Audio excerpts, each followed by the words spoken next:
ಧುರಂಧರ್ film ಸಕ್ಕದಾಯ್ತಲ್ಲ Chandru? ಸಕ್ಕದಾಯ್ತಪ್ಪ. ಇವ್ರು ನಮ್ಮ ಕನ್ನಡ ಸಾಹಿತ್ಯ ಧುರಂಧರ್ ಪುಸ್ತಕ. ಹೌದು, ಡಿ ವಿ ಗುಂಡಪ್ಪನವ್ರದ್ದು ಮಂಕುತಿಮ್ಮನ ಕಗ್ಗ.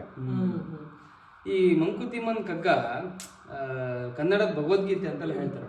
ಅಂದರೆ ಅಷ್ಟು ಅದ್ಭುತವಾಗಿದೆ. ಇಂತಹ ಅದ್ಭುತ ಕೃತಿಗೆ ಈ ಹೋಗಿ ಹೋಗಿ ಮಂಕುತಿಮ್ಮ ಅಂತ ಹೆಸರಿಟ್ಟಿದಾರಲ್ಲ ಅಂತ ಒಂದಿಷ್ಟು ಜನ ಪ್ರಶ್ನೆ ಕೇಳ್ತಾರೆ. ಅದಕ್ಕೆ ಗುಂಡಪ್ಪನವ್ರು ಒಂದು ಕಗ್ಗದಲ್ಲಿ ಉತ್ತರ ಕೊಟ್ಟಿದ್ದಾರೆ. ಆ ಕಗ್ಗ ಬರುತ್ತೆ ನೋಡಿ, ಅಲ್ಲಿ ಮಂಕುತಿಮ್ಮನ ಹೆಸರು ಬಿಂಕಕ್ಕೆ ಸಾಲದೇನೆ.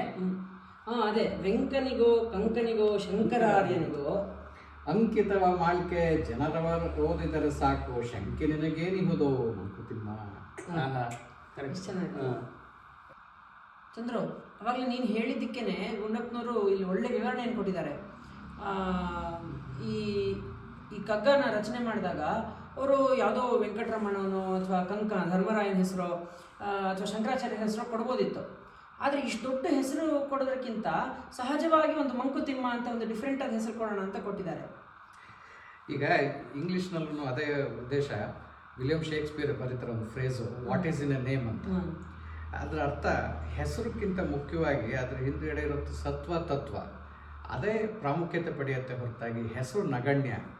ಜನ ಅದರೊಳಗಡೆ ಇರುವಂಥ ಸತ್ವ ಮತ್ತು ತತ್ವವನ್ನು ಅಳವಡಿಸ್ಕೊಂಡು ಜೀವನವನ್ನು ಹಸನಾಗಿಸ್ಬೇಕು ಅನ್ನೋದೇನೆ ಈ ಕಗ್ಗದ ಭಾವಾರ್ಥ.